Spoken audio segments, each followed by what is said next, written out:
Hi ಎಲ್ರಿಗೂ ನಮಸ್ಕಾರ. Share marketing Kannada ಚಾನೆಲ್ಗೆ ನಿಮಗೆ ಸ್ವಾಗತ. ಜುಲೈ 4ರ ಮಾರ್ಕೆಟ್ ಅಪ್ಡೇಟ್ನ ಅಬ್ಸರ್ವ್ ಮಾಡೋದಾದ್ರೆ ನಿಫ್ಟಿ ಎಕ್ಸ್ಪೈರಿ ದಿನ ಮಾರ್ಕೆಟ್ನಲ್ಲಿ ಒಂದು ಫ್ಲಾಟ್ ಕ್ಲೋಸಿಂಗ್ ನೋಡೋದಕ್ಕೆ ಸಿಗ್ತದೆ. ನಿಫ್ಟಿ 15 ಪಾಯಿಂಟ್ಗಳಷ್ಟು ಇವತ್ತು ಗೇನ್ ಆಯಿತು. 24,300ರ ಮೇಲ್ಗಡೆ ನಿಫ್ಟಿ ಕ್ಲೋಸಿಂಗ್ ಅನ್ನ ಕೊಟ್ಟಿದೆ. ಸೊ ಮಾರ್ಕೆಟ್ನ ಒಂದು ಸ್ಟ್ರಾಂಗ್ ಮೊಮೆಂಟಮ್ ಕಂಟಿನ್ಯೂ ಆಗುವಂಥ ಚಾನ್ಸಸ್ ಇರುತ್ತೆ. ಹಾಗೆ ಸೆನ್ಸೆಕ್ಸ್ ಕೂಡ ಇವತ್ತು 62 ಪಾಯಿಂಟ್ಗಳಷ್ಟು ಗೇನ್ ಆಗಿದೆ. ಬ್ಯಾಂಕ್ ನಿಫ್ಟಿನಲ್ಲಿ ಕೇವಲ 15 ಪಾಯಿಂಟ್ಗಳ ಅಪ್ಸೈಡ್ ನೋಡೋದಕ್ಕೆ ಸಿಕ್ಕಿದೆ. ನಿಫ್ಟಿಯ ಟಾಪ್ ಗೇನರ್ಸ್ ಮತ್ತೆ ಲೂಸರ್ಸ್ ಅನ್ನು ಅಬ್ಸರ್ವ್ ಮಾಡಿದಾಗ ಇವತ್ತು ಐಟಿ ಸೆಕ್ಟರ್ನ ಸ್ಟಾಕ್ಗಳು ಚೆನ್ನಾಗಿ ಪರ್ಫಾರ್ಮ್ ಮಾಡಿದೆ. HCL ಟೆಕ್ನಲ್ಲಿ 3% ಅಪ್ಸೈಡ್ ನೋಡೋದಕ್ಕೆ ಸಿಕ್ತು. ಹಾಗೆ ICICI ಬ್ಯಾಂಕ್ ಕೂಡ ಇವತ್ತು 2.5% ಹೆಚ್ಚಾಗಿ ಗೇನ್ ಆಗಿದೆ. ಟಾಟಾ ಮೋಟರ್ಸ್ನಲ್ಲಿ ಕೂಡ 2.5% ಅಪ್ಸೈಡ್ ನೋಡೋದಕ್ಕೆ ಸಿಕ್ತು. ಜಾಗ್ವಾರ್ ಲ್ಯಾಂಡ್ ರೋವರ್ನ ಸೇಲ್ಸ್ ಜೂನ್ ತಿಂಗಳಲ್ಲಿ ಇಯರ್ ಆನ್ ಇಯರ್ 5% ಇನ್ಕ್ರೀಸ್ ಆಗಿದೆ. ಆ ಒಂದು ರೀಸನ್ ಇಂದ ಟಾಟಾ ಮೋಟರ್ಸ್ನಲ್ಲಿ ಒಳ್ಳೆ ಒಂದು ಪಾಸಿಟಿವ್ ಸೆಂಟಿಮೆಂಟ್ ಇವತ್ತು ನೋಡೋದಕ್ಕೆ ಸಿಕ್ತು. ಸನ್ ಫಾರ್ಮಾ ಇನ್ಫೋಸಿಸ್ನಲ್ಲಿ ಕೂಡ 1.5% ಗೇನ್ಸ್ ನೋಡೋದಕ್ಕೆ ಸಿಗ್ತದೆ. ಟಾಪ್ ಲೂಸರ್ ಲಿಸ್ಟ್ ನಲ್ಲಿ HDFC ಬ್ಯಾಂಕ್ ನೋಡೋದಕ್ಕೆ ಸಿಕ್ತು. 2.5% ಕರೆಕ್ಷನ್ HDFC ಬ್ಯಾಂಕ್ ಅಲ್ಲಿ ಬಂದಿದೆ. ಹಾಗೆ HDFC ಬ್ಯಾಂಕ್ ನಲ್ಲೂ ಕೂಡ ಒಂದು ಸ್ಟ್ರಾಂಗ್ ಮೊಮೆಂಟಮ್ ರೀಸೆಂಟ್ ಟೈಮ್ ನಲ್ಲಿ ನೋಡೋದಕ್ಕೆ ಸಿಕ್ಕಿತ್ತು. 1500 ಲೆವೆಲ್ ನಿಂದ ಒಂದು ಸ್ಟ್ರಾಂಗ್ ಅಪ್ಸೈಡ್ ನೋಡೋದಕ್ಕೆ ಸಿಕ್ತಿತ್ತು. ಸೊ ಹೈಯರ್ ಲೆವೆಲ್ ನಲ್ಲಿ ಸ್ವಲ್ಪ ಪ್ರಾಫಿಟ್ ಬುಕಿಂಗ್ ನ ಎಕ್ಸ್ಪೆಕ್ಟೇಷನ್ ಇರುತ್ತೆ. MSCI ಇಂಡೆಕ್ಸ್ ಗೆ ಆಡ್ ಆಗುತ್ತೆ ಅನ್ನುವಂತ ಒಂದು ನ್ಯೂಸ್ ನಿಂದ ಸ್ಟಾಕ್ ಆಲ್ರೆಡಿ ಗೇನ್ ಆಗಿತ್ತು. ಆ ಒಂದು ನ್ಯೂಸ್ ಬಂದ್ರು ಕೂಡ ಇವತ್ತು ಸ್ಟಾಕ್ ನಲ್ಲಿ ಅಷ್ಟಾಗಿ ಮೊಮೆಂಟಮ್ ಬರಲಿಲ್ಲ. ಆಲ್ರೆಡಿ HDFC ಬ್ಯಾಂಕ್ ನ ಪ್ರೈಸ್ ಏನಿದೆ ಅದು ಫ್ಯಾಕ್ಟರ್ ಇನ್ ಆಗಿದೆ. ಸೊ ಈಗ ಆಗಸ್ಟ್ ತಿಂಗಳಲ್ಲಿ HDFC ಬ್ಯಾಂಕ್ ನ ವೆಯಿಟೇಜ್ MSCI ಇಂಡೆಕ್ಸ್ ನಲ್ಲಿ ಇನ್ಕ್ರೀಸ್ ಆಗುತ್ತೆ. ಅದಾದ್ಮೇಲೆ ಮತ್ತೆ HDFC ಬ್ಯಾಂಕ್ ಪಾಸಿಟಿವ್ ಆಗಿ ಟ್ರೇಡ್ ಆಗುವಂತ ಚಾನ್ಸಸ್ ಇದೆ. ಸೊ ಅಕಸ್ಮಾತ್ ಏನಾದ್ರು HDFC ಬ್ಯಾಂಕ್ ನಲ್ಲಿ ವೀಕ್ನೆಸ್ ನೋಡೋದಕ್ಕೆ ಸಿಕ್ಕಿದ್ರೆ 1600ರ ಕೆಳಗಡೆ HDFC ಬ್ಯಾಂಕ್ ಹೋದ್ರೆ ಮತ್ತೆ ಒಂದು ಫ್ರೆಶ್ ಪೊಸಿಷನ್ ನ ತಗೊಳ್ಳೋದಕ್ಕೆ ಆಪರ್ಚುನಿಟಿ ಆಗುತ್ತೆ. ಹಾಗೆ ಬಜಾಜ್ ಫಿನಾನ್ಸ್ ಕೂಡ ಇವತ್ತು 2% ಕರೆಕ್ಟ್ ಆಗಿದೆ. ಬಜಾಜ್ ಫಿನಾನ್ಸ್ ತಮ್ಮ Q1 ಬಿಸ್ನೆಸ್ ಅಪ್ಡೇಟ್ಸ್ ಅನ್ನ ಶೇರ್ ಮಾಡಿದ್ದಾರೆ. ಒಳ್ಳೆ ಒಂದು ಬಿಸ್ನೆಸ್ ಅಪ್ಡೇಟ್ಸ್ ಅನ್ನ ಕಂಪನಿ ಶೇರ್ ಮಾಡಿದ್ದಾರೆ. ಬಜಾಜ್ ಫಿನಾನ್ಸ್ ನ AUM ಸೈಜ್ 3.5 ಲಕ್ಷ ಕೋಟಿಗೆ ರೀಚ್ ಆಗಿದೆ. ಸೊ ಕಳೆದ ವರ್ಷ 2024ರ ಫಿನಾನ್ಷಿಯಲ್ ಇಯರ್ ನ Q1 ನಲ್ಲಿ AUM ಸೈಜ್ 2.7 ಲಕ್ಷ ಕೋಟಿ ಇತ್ತು. ಸೊ ಇಯರ್ ಆನ್ ಇಯರ್ ನಾವು ಕಂಪೇರ್ ಮಾಡಿದಾಗ AUM ಸೈಜ್ ನಲ್ಲಿ ಒಳ್ಳೆ ಒಂದು ಗ್ರೋತ್ ಕಾಣಿಸ್ತದೆ. ಹಾಗೇನೆ ಇವರ ಲೋನ್ ಗ್ರೋತ್ ಕೂಡ 10% ಇಯರ್ ಆನ್ ಇಯರ್ ಇನ್ಕ್ರೀಸ್ ಆಗಿದೆ. ಡೆಪಾಸಿಟ್ ಬುಕ್ ಕೂಡ 26% ಇನ್ಕ್ರೀಸ್ ಆಗ್ತಿರೋದು ಕಾಣಿಸ್ತದೆ. ಸೊ ಇಲ್ಲಿ ಕ್ವಾರ್ಟರ್ ಕಂಪ್ಯಾರಿಸನ್ ಆಗ್ತಿಲ್ಲ, ಇಯರ್ ಆನ್ ಇಯರ್ ಕಂಪ್ಯಾರಿಸನ್ ಆಗ್ತಾ ಇದೆ. ಸೊ ಒಳ್ಳೆ ಒಂದು ಬಿಸ್ನೆಸ್ ಅಪ್ಡೇಟ್ಸ್ ಬಜಾಜ್ ಫಿನಾನ್ಸ್ ನ ಕಡೆಯಿಂದ ಬಂದಿದೆ. ಬಟ್ ಕೆಲವೊಂದಿಷ್ಟು ಬ್ರೋಕರೇಜ್ ಗಳು ಈ ಒಂದು ಬಿಸ್ನೆಸ್ ಅಪ್ಡೇಟ್ ನ ನಂತರ ಕೂಡ ಹೋಲ್ಡ್ ರೇಟಿಂಗ್ ಅನ್ನ ಕೊಟ್ಟಿದ್ದಾರೆ. 7600 ವರೆಗೂ ಟಾರ್ಗೆಟ್ಸ್ ನೋಡೋದಕ್ಕೆ ಸಿಗ್ತದೆ. ಬಟ್ ಕೆಲವೊಂದಿಷ್ಟು ಬ್ರೋಕರೇಜ್ ಗಳು ಬುಲ್ಲಿಶ್ ಸೆಂಟಿಮೆಂಟ್ ಅನ್ನ ವ್ಯಕ್ತಪಡಿಸಿದ್ದಾರೆ. ಹಾಗೆ ಅವರು 9000 ವರೆಗೂ ಟಾರ್ಗೆಟ್ಸ್ ಅನ್ನ ಕೊಟ್ಟಿದ್ದಾರೆ. ಸೊ ಕಂಪನಿಯ ಪ್ರಾಫಿಟ್ಸ್ ಯಾವ ರೀತಿಯಲ್ಲಿ Q1 ನಲ್ಲಿ ಬರುತ್ತೆ ಅದು ಕೂಡ ಒಂದು ಇಂಪಾರ್ಟೆಂಟ್ ಫ್ಯಾಕ್ಟರ್ ಆಗುತ್ತೆ. But over all business strong ಆಗಿ ಇದೆ. ಡೆಪಾಸಿಟ್ಸ್ ಗ್ರೋ ಆಗೋದಕ್ಕೆ ರೀಸನ್ ಒಳ್ಳೆ ಒಂದು ಇಂಟ್ರೆಸ್ಟ್ ಅನ್ನ ಬಜಾಜ್ ಫಿನಾನ್ಸ್ ಯೂಶಲಿ ತಮ್ಮ FD ಮೇಲೆ ಕೊಡ್ತಾರೆ. ಸೊ ಅದರಿಂದ ಸಾಕಷ್ಟು ಜನ ಬಜಾಜ್ ಫಿನಾನ್ಸ್ ಅಲ್ಲಿ FD ಅನ್ನ ಕೂಡ ಮಾಡ್ತಿರ್ತಾರೆ. ಹಾಗೆ ವಿಪ್ರೋನಲ್ಲಿ ಕೂಡ ಇವತ್ತು 1.5% ಕರೆಕ್ಷನ್ ನೋಡೋದಕ್ಕೆ ಸಿಕ್ಕಿದೆ. ವಿಪ್ರೋನಲ್ಲಿ ಕೂಡ ಒಂದು ಸ್ಟ್ರಾಂಗ್ ಮೊಮೆಂಟಮ್ ಇತ್ತು. ಹೈಯರ್ ಲೆವೆಲ್ ನಿಂದ ಸ್ವಲ್ಪ ಪ್ರಾಫಿಟ್ ಬುಕಿಂಗ್ ಬರ್ತಾ ಇದೆ. ಹಾಗೇನೆ ಅದಾನಿ ಎಂಟರ್ಪ್ರೈಸಸ್ ಕೂಡ ಇವತ್ತು 1.5% ಕರೆಕ್ಟ್ ಆಯ್ತು. ಟೆಕ್ ಮಹೀಂದ್ರಾದಲ್ಲಿ ಕೂಡ ಆಲ್ಮೋಸ್ಟ್ 1.5% ಕರೆಕ್ಷನ್ ನೋಡೋದಕ್ಕೆ ಸಿಕ್ಕಿದೆ. ಐನಾಕ್ಸ್ ವಿಂಡ್ ಸ್ಟಾಕ್ ಪ್ರೈಸ್ ನಲ್ಲಿ ಇವತ್ತು 10% ಜಂಪ್ ನೋಡೋದಕ್ಕೆ ಸಿಕ್ಕಿದೆ. ಇದಕ್ಕೆ ರೀಸನ್ ಪ್ರಮೋಟರ್ಸ್ ಗಳು ಫಂಡ್ ಇನ್ಫ್ಯೂಷನ್ ಅನ್ನ ಮಾಡಿದ್ದಾರೆ. 900 ಕೋಟಿಯಷ್ಟು ಕ್ಯಾಪಿಟಲ್ ಇನ್ಫ್ಯೂಷನ್ ನೋಡೋದಕ್ಕೆ ಸಿಗ್ತದೆ. ಐನಾಕ್ಸ್ ವಿಂಡ್ ನ ಪ್ರಮೋಟರ್ ಎಂಟಿಟಿ ಆಗಿರುವಂತಹ ಐನಾಕ್ಸ್ ವಿಂಡ್ ಎನರ್ಜಿ ಲಿಮಿಟೆಡ್ ಈ ಒಂದು ಕ್ಯಾಪಿಟಲ್ ಇನ್ಫ್ಯೂಷನ್ ಅನ್ನ ಮಾಡಿದ್ದಾರೆ. ಸೊ ಈ ಒಂದು ಕ್ಯಾಪಿಟಲ್ ಇನ್ಫ್ಯೂಷನ್ ಇಂದ INOX wind net debt free company ಆಗುತ್ತೆ. ನೆಟ್ ಡೆಟ್ ಫ್ರೀ ಅಂದಾಗ ಅವರ ಬಳಿಯಲ್ಲಿ ಡೆಟ್ ಇರುತ್ತೆ. ಸೊ ಆ ಒಂದು ಡೆಟ್ ಅನ್ನ ಮ್ಯಾಚ್ ಮಾಡುವಂತ ಫಂಡ್ ಅಥವಾ ಅಸೆಟ್ ಗಳನ್ನ ಐನಾಕ್ಸ್ ವಿಂಡ್ ಹೊಂದಿರ್ತಾರೆ. ಸೊ ಈ ರೀತಿಯ ಒಂದು ಸ್ಟೇಟಸ್ ಅನ್ನ ಕಂಪನಿ ಪಡ್ಕೊಂಡಾಗ ಅದು ನೆಟ್ ಡೆಟ್ ಫ್ರೀ ಆಗುತ್ತೆ. ಸೊ ಈ ರೀತಿಯ ನೆಟ್ ಡೆಟ್ ಫ್ರೀ ಆಗ್ತೀವಿ ಅನ್ನುವಂತ ನ್ಯೂಸ್ ಕಂಪನಿಯಲ್ಲಿ ಬಂದಾಗ ಅದು ಯೂಶಲಿ ಕಂಪನಿಗೆ ಪಾಸಿಟಿವ್ ಆಗುತ್ತೆ. ಡೆಟ್ ಕಡಿಮೆ ಆದಷ್ಟು ಕೂಡ ಅದು ಕಂಪನಿಗೆ ಪಾಸಿಟಿವ್ ಆಗಿರುತ್ತೆ. ಅದೇ ಒಂದು ರೀಸನ್ ಇಂದ ಸ್ಟಾಕ್ ಪ್ರೈಸ್ ನಲ್ಲಿ ಒಳ್ಳೆ ಒಂದು ಜಂಪ್ ನೋಡೋದಕ್ಕೆ ಸಿಗ್ತದೆ. ಹಾಗೇನೆ ಕಂಪನಿ ಗ್ರೀನ್ ಎನರ್ಜಿ ಸೆಗ್ಮೆಂಟ್ ಅಲ್ಲಿ ಕೂಡ ಕೆಲಸ ಮಾಡ್ತಾರೆ. ಮುಂದಿನ ದಿನಗಳಲ್ಲಿ ಒಳ್ಳೆ ಒಂದು ಗ್ರೋತ್ ನ ಎಕ್ಸ್ಪೆಕ್ಟೇಷನ್ಸ್ ಗಳು ಕೂಡ ಇರುತ್ತೆ. ಲುಪಿನ್ ಸ್ಟಾಕ್ ಪ್ರೈಸ್ ನಲ್ಲಿ ಕೂಡ ಇವತ್ತು 8.5% ಅಪ್ಸೈಡ್ ನೋಡೋದಕ್ಕೆ ಸಿಕ್ಕಿದೆ. ಇದಕ್ಕೆ reason Kotak institutional equities double upgrade ಅನ್ನ ಮಾಡಿದ್ದಾರೆ. ಈ ಮುಂಚೆ ಅವರು ಸೆಲ್ ಕಾಲ್ ಅನ್ನ ಕೊಟ್ಟಿದ್ರು, ಅದನ್ನ ಈಗ ಆಡ್ ರೇಟಿಂಗ್ ಗೆ ಚೇಂಜ್ ಮಾಡಿದ್ದಾರೆ. ಹಾಗೆ ಟಾರ್ಗೆಟ್ಸ್ ಕೂಡ ಇನ್ಕ್ರೀಸ್ ಆಗ್ತಿರೋದು ಕಾಣಿಸ್ತದೆ. 1800 ಟಾರ್ಗೆಟ್ ಪ್ರೈಸ್ ಅನ್ನ ಕೋಟಕ್ ಇನ್ಸ್ಟಿಟ್ಯೂಷನಲ್ ಈಕ್ವಿಟೀಸ್ ಲುಪಿನ್ ಗೆ ಕೊಡ್ತಾ ಇದ್ದಾರೆ. ಲುಪಿನ್ ಈಗ 1764 ಅರೌಂಡ್ ಅಲ್ಲಿ ಟ್ರೇಡ್ ಆಗ್ತದೆ. ಸೊ ಈ ಒಂದು ಟಾರ್ಗೆಟ್ ಅಪ್ಗ್ರೇಡ್ ಗೆ ರೀಸನ್ ಲುಪಿನ್ ಕೂಡ ಹೊಸದಾಗಿ ಹೊಸ ಪ್ರಾಡಕ್ಟ್ಸ್ ಗಳನ್ನ ಲಾಂಚ್ ಮಾಡಬೇಕು ಅಂತ ಇದ್ದಾರೆ. 2027ರ ಫಿನಾನ್ಷಿಯಲ್ ಇಯರ್ ನವರೆಗೂ ಇವರ ಒಂದು ಅರ್ನಿಂಗ್ ಸ್ಟೇಬಲ್ ಆಗಿರುತ್ತೆ ಅನ್ನೋದು ಕೋಟಕ್ ಇನ್ಸ್ಟಿಟ್ಯೂಷನಲ್ ಈಕ್ವಿಟೀಸ್ ನ ವ್ಯೂ ಆಗಿರುತ್ತೆ. ಸೊ ಅದೇ ಒಂದು ರೀಸನ್ ಇಂದ Kotak institutional equities double upgrade ಅನ್ನ ಮಾಡಿದ್ದಾರೆ. ಹಾಗೆ US ನಲ್ಲೂ ಕೂಡ ಲುಪಿನ್ ಒಳ್ಳೆ ಒಂದು ಬಿಸ್ನೆಸ್ ಅನ್ನ ಮಾಡುವಂತ ಚಾನ್ಸಸ್ ಇರುತ್ತೆ ಅಂತ ಕೋಟಕ್ ಇನ್ಸ್ಟಿಟ್ಯೂಷನಲ್ ಈಕ್ವಿಟೀಸ್ ಪ್ರೆಡಿಕ್ಟ್ ಮಾಡಿದ್ದಾರೆ. ಹಾಗೆ ಸೆಲೋ ವರ್ಲ್ಡ್ ನಲ್ಲಿ ಕೂಡ ಒಳ್ಳೆ ಒಂದು ಸ್ಟ್ರಾಂಗ್ ಓಪನಿಂಗ್ ಇವತ್ತು ನೋಡೋದಕ್ಕೆ ಸಿಕ್ಕಿತ್ತು. ಅದಾದ್ಮೇಲೆ ಸ್ವಲ್ಪ ಪ್ರಾಫಿಟ್ ಬುಕಿಂಗ್ ಬಂದಿದೆ.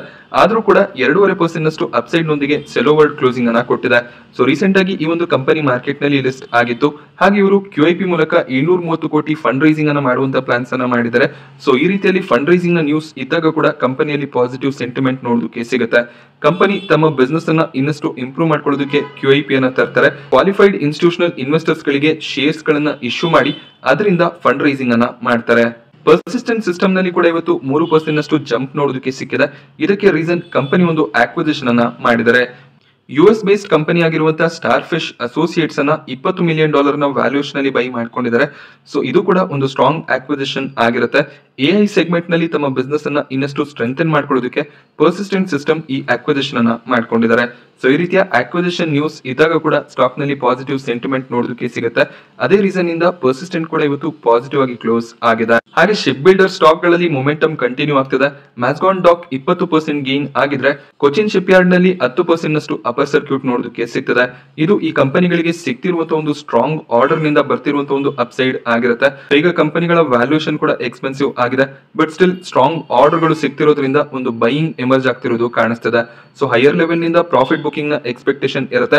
ಆದ್ರಿಂದ ಸ್ವಲ್ಪ ಕೇರ್ಫುಲ್ ಆಗಿ ಟ್ರೇಡಿಂಗ್ ಅಥವಾ ಇನ್ವೆಸ್ಟ್ಮೆಂಟ್ ನ ಬಗ್ಗೆ ಯೋಚನೆ ಮಾಡಬೇಕಾಗುತ್ತೆ. IPO ಗಳ ವಿಚಾರಕ್ಕೆ ಬಂದಾಗ ಆಮ್ಕ್ಯೂರ್ ಫಾರ್ಮಾಸ್ಯೂಟಿಕಲ್ಸ್ ನ 2ನೇ ದಿನದ ಸಬ್ಸ್ಕ್ರಿಪ್ಷನ್ ಎಂಡ್ ಆಗಿದೆ. ಎಲ್ಲಾ ಕ್ಯಾಟಗರಿಗಳಲ್ಲಿ ಒಳ್ಳೆ ಒಂದು ಸಬ್ಸ್ಕ್ರಿಪ್ಷನ್ ನೋಡೋದಕ್ಕೆ ಸಿಗ್ತದೆ. Employ category almost 5 time subscribe ಆಗಿದ್ರೆ ರಿಟೇಲ್ ಕ್ಯಾಟಗರಿ 3.5 ಟೈಮ್ ನಷ್ಟು ಸಬ್ಸ್ಕ್ರೈಬ್ ಆಗಿದೆ. NII ಕ್ಯಾಟಗರಿಯಲ್ಲಿ 14 ಟೈಮ್ ನ ಸಬ್ಸ್ಕ್ರಿಪ್ಷನ್ ನೋಡೋದಕ್ಕೆ ಸಿಗ್ತದೆ. QIB category 1 time over subscribe ಆಗಿದೆ. ಜುಲೈ 5 ಈ ಒಂದು IPO ನಲ್ಲಿ ಸಬ್ಸ್ಕ್ರೈಬ್ ಮಾಡ್ಕೊಳ್ಳೋದಕ್ಕೆ ಕೊನೆ ದಿನ ಆಗಿರುತ್ತೆ. ಕೊನೆ ದಿನ QIB ಕ್ಯಾಟಗರಿಯಲ್ಲಿ ಒಳ್ಳೆ ಒಂದು ಸಬ್ಸ್ಕ್ರಿಪ್ಷನ್ ಬರುವಂತ ಚಾನ್ಸಸ್ ಇದೆ. ಹಾಗೆ ರಿಟೇಲ್ ಕ್ಯಾಟಗರಿ ಕೂಡ 7 ರಿಂದ 8 ಟೈಮ್ ಸಬ್ಸ್ಕ್ರೈಬ್ ಆಗುವಂತ ಚಾನ್ಸಸ್ ಇರುತ್ತೆ. NII ಕ್ಯಾಟಗರಿ 100 ಟೈಮ್ಗೂ ಹೆಚ್ಚಾಗಿ ಸಬ್ಸ್ಕ್ರೈಬ್ ಆಗುವಂತ ಎಕ್ಸ್ಪೆಕ್ಟೇಷನ್ಸ್ ಇದೆ. IPO ಸೈಜ್ ದೊಡ್ಡದಾಗಿದೆ, ಆದ್ರಿಂದ ಸಬ್ಸ್ಕ್ರಿಪ್ಷನ್ ಫಿಗರ್ಸ್ ಕೂಡ ಸ್ವಲ್ಪ ಕಡಿಮೆನೆ ಕಾಣಿಸಬಹುದು. ಬಟ್ ಓವರ್ ಆಲ್ ಒಳ್ಳೆ ಒಂದು ಗ್ರೇ ಮಾರ್ಕೆಟ್ ಪ್ರೀಮಿಯಂ ನೋಡೋದಕ್ಕೆ ಸಿಗ್ತದೆ. 345 ಪ್ರೀಮಿಯಂ ಇವತ್ತು ನೋಡೋದಕ್ಕೆ ಸಿಕ್ತು. IPO ಡೇಟ್ ಅನೌನ್ಸ್ ಆದಾಗಿಂದ ಕೂಡ ಪ್ರೀಮಿಯಂ ಇನ್ಕ್ರೀಸ್ ಆಗ್ತದೆ. ಈಗ 35% ನಷ್ಟು ಲಿಸ್ಟಿಂಗ್ ಗೇನ್ ನ ಎಕ್ಸ್ಪೆಕ್ಟೇಷನ್ ಇರುತ್ತೆ. ಖಂಡಿತವಾಗ್ಲೂ ಲಿಸ್ಟಿಂಗ್ ಗೇನ್ ಗಳಿಗೋಸ್ಕರ ಅಪ್ಲಿಕೇಶನ್ ಅನ್ನ ಹಾಕಬಹುದಾಗುತ್ತೆ. ಹಾಗೆ ಬನ್ಸಾಲ್ ವೈರ್ ನ 2ನೇ ದಿನದ ಸಬ್ಸ್ಕ್ರಿಪ್ಷನ್ ಎಂಡ್ ಆಗಿದೆ. ರಿಟೇಲ್ ಕ್ಯಾಟಗರಿ 6.5 ಟೈಮ್ ಸಬ್ಸ್ಕ್ರೈಬ್ ಆಯಿತು. NII ಕ್ಯಾಟಗರಿ 13 ಟೈಮ್ ನಷ್ಟು ಸಬ್ಸ್ಕ್ರೈಬ್ ಆಗಿದೆ. QIB ಕ್ಯಾಟಗರಿಯಲ್ಲಿ ಹೆಚ್ಚಿನ ಒಂದು ಅಪ್ಲಿಕೇಶನ್ಸ್ ಬಂದಿಲ್ಲ. ಯೂಶಲಿ QIBs ಕೊನೆ ದಿನ ಸಬ್ಸ್ಕ್ರಿಪ್ಷನ್ ಅನ್ನ ಮಾಡ್ಕೋತಾರೆ. ಗ್ರೇ ಮಾರ್ಕೆಟ್ ಪ್ರೀಮಿಯಂ ಸ್ವಲ್ಪ ಫಾಲ್ ಆಗ್ತದೆ. ₹58 ಪ್ರೀಮಿಯಂ ನೋಡೋದಕ್ಕೆ ಸಿಗ್ತದೆ. 22% ಲಿಸ್ಟಿಂಗ್ ಗೇನ್ ನ ಎಕ್ಸ್ಪೆಕ್ಟೇಷನ್ ಇರುತ್ತೆ. ಸೊ ರೀಸೆಂಟ್ ಆಗಿ ಬಂದಂತ IPO ಗಳಲ್ಲಿ ಕೂಡ ಇದೇ ರೀತಿಯಲ್ಲಿ ಆಗಿತ್ತು. ಪ್ರೀಮಿಯಂ ನಮಗೆ ಸಬ್ಸ್ಕ್ರಿಪ್ಷನ್ ಟೈಮ್ ನಲ್ಲಿ ಹೆಚ್ಚಾಗಿ ಕಾಣಿಸ್ತಿರುತ್ತೆ. ಅದಾದ್ಮೇಲೆ ಸಡನ್ ಆಗಿ ಪ್ರೀಮಿಯಂ ಫಾಲ್ ಆಗುವಂತ ಚಾನ್ಸಸ್ ಇರುತ್ತೆ. ಆದ್ರಿಂದ ಬನ್ಸಾಲ್ ವೈರ್ ನಲ್ಲಿ ರಿಸ್ಕ್ ತಗೋತೀರಾ ಅಂದ್ರೆ ಮಾತ್ರ ಇನ್ವೆಸ್ಟ್ಮೆಂಟ್ ಅನ್ನ ಮಾಡಿ. 10 ರಿಂದ 15% ಲಿಸ್ಟಿಂಗ್ ಗೇನ್ ನ ಎಕ್ಸ್ಪೆಕ್ಟೇಷನ್ ಇಟ್ಕೊಂಡು ಇನ್ವೆಸ್ಟ್ಮೆಂಟ್ ಅನ್ನ ಮಾಡಬಹುದಾಗುತ್ತೆ. ಓರಿಯಂಟ್ ಸಿಮೆಂಟ್ ನಲ್ಲಿ ಬೆಳಗಿನ ಸೆಷನ್ ನಲ್ಲಿ ಒಳ್ಳೆ ಒಂದು ಪಾಸಿಟಿವ್ ಸೆಂಟಿಮೆಂಟ್ ನೋಡೋದಕ್ಕೆ ಸಿಕ್ಕಿತ್ತು. 320 ಲೆವೆಲ್ ಅಲ್ಲಿ ಸ್ಟಾಕ್ ಓಪನ್ ಆಯಿತು. ಅದಾದ್ಮೇಲೆ ಸ್ವಲ್ಪ ಪ್ರಾಫಿಟ್ ಬುಕಿಂಗ್ ಕೂಡ ಬಂದಿದೆ. ಈ ಒಂದು ಸ್ಟ್ರಾಂಗ್ ಪಾಸಿಟಿವ್ ಓಪನಿಂಗ್ ಗೆ ರೀಸನ್ ಓರಿಯಂಟ್ ಸಿಮೆಂಟ್ ಅನ್ನ ಅಲ್ಟ್ರಾಟೆಕ್ ಸಿಮೆಂಟ್ ಅಕ್ವೈರ್ ಮಾಡ್ಕೋಬಹುದು ಅನ್ನುವಂತ ಒಂದು ರಿಪೋರ್ಟ್ ನೋಡೋದಕ್ಕೆ ಸಿಕ್ಕಿದೆ. ಇದಿನ್ನೂ ಕೂಡ ರಿಪೋರ್ಟ್ ಆಗಿರುತ್ತೆ. ಎರಡು ಕಂಪನಿಗಳು ಇದರ ಬಗ್ಗೆ ಯಾವುದೇ ರೀತಿಯಲ್ಲಿ ಒಫಿಷಿಯಲ್ ಸ್ಟೇಟ್ಮೆಂಟ್ ಗಳನ್ನ ಕೊಟ್ಟಿಲ್ಲ. ರೀಸೆಂಟ್ ಆಗಿ ಅಲ್ಟ್ರಾಟೆಕ್ ಸಿಮೆಂಟ್ ಇಂಡಿಯಾ ಸಿಮೆಂಟ್ ಅನ್ನ ಅಕ್ವೈರ್ ಮಾಡ್ಕೊಂಡಿದ್ರು. ಅದೇ ರೀತಿಯಲ್ಲಿ ಓರಿಯಂಟ್ ಸಿಮೆಂಟ್ ಅನ್ನ ಕೂಡ ಅಕ್ವೈರ್ ಮಾಡ್ಕೋಬಹುದು ಅನ್ನುವಂತ ಒಂದು ನ್ಯೂಸ್ ನೋಡೋದಕ್ಕೆ ಸಿಗ್ತದೆ. ಅದಾನಿ ಗ್ರೂಪ್ ನ ಅಂಬುಜಾ ಸಿಮೆಂಟ್ ಸ್ಟ್ರಾಂಗ್ ಅಕ್ವಿಸಿಷನ್ಸ್ ಗಳನ್ನ ಮಾಡ್ತಿದ್ದಾರೆ. ಅಲ್ಟ್ರಾಟೆಕ್ ಸಿಮೆಂಟ್ ಬಿರ್ಲಾ ಗ್ರೂಪ್ ನ ಕಂಪನಿ ಆಗಿರುತ್ತೆ. ಹಾಗೆ ಅಂಬುಜಾ ಸಿಮೆಂಟ್ ಅನ್ನ ಈಗ ಅದಾನಿ ಗ್ರೂಪ್ ಅಕ್ವೈರ್ ಮಾಡ್ಕೊಂಡಿದ್ದಾರೆ. UltraTech cement leading cement manufacturer ಆಗಿದ್ದಾರೆ. ಆ ಒಂದು ಪೊಸಿಷನ್ ಅನ್ನ ಅದಾನಿ ಗ್ರೂಪ್ ತಗೋಬೇಕು ಅಂತ ಇದ್ದಾರೆ. ಆದ್ರಿಂದ ಎರಡೂ ಕಂಪನಿಗಳು ಸ್ಟ್ರಾಂಗ್ ಆಕ್ವಿಸಿಷನ್ಸ್ ಗಳನ್ನ ಮಾಡ್ತಿದ್ದಾರೆ. So UltraTech cement orient cement ಅನ್ನ ಅಕ್ವೈರ್ ಮಾಡ್ಕೊಂಡ್ರೆ ಅದು ಅಲ್ಟ್ರಾಟೆಕ್ ಸಿಮೆಂಟ್ ನ ಕೆಪಾಸಿಟಿಯನ್ನ ಇನ್ನಷ್ಟು ಇನ್ಕ್ರೀಸ್ ಮಾಡುತ್ತೆ.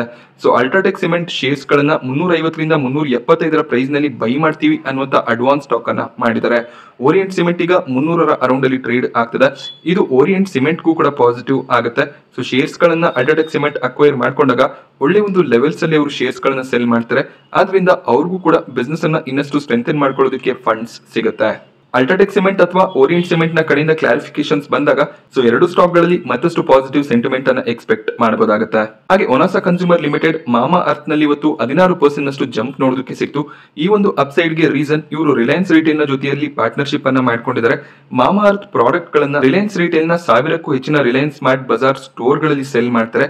ಈ ಒಂದು ಪಾರ್ಟ್ನರ್ಶಿಪ್ ಎರಡು ಕಂಪನಿಗಳಿಗೆ ಪಾಸಿಟಿವ್ ಆಗಿರುತ್ತೆ. ಸೊ ಮಾಮಾ ಅರ್ತ್ ಹೆಚ್ಚಾಗಿ ತಮ್ಮ ಬಿಸ್ನೆಸ್ ಅನ್ನ ಆನ್ಲೈನ್ ನ ಮೂಲಕ ಮಾಡ್ತಿದ್ರು.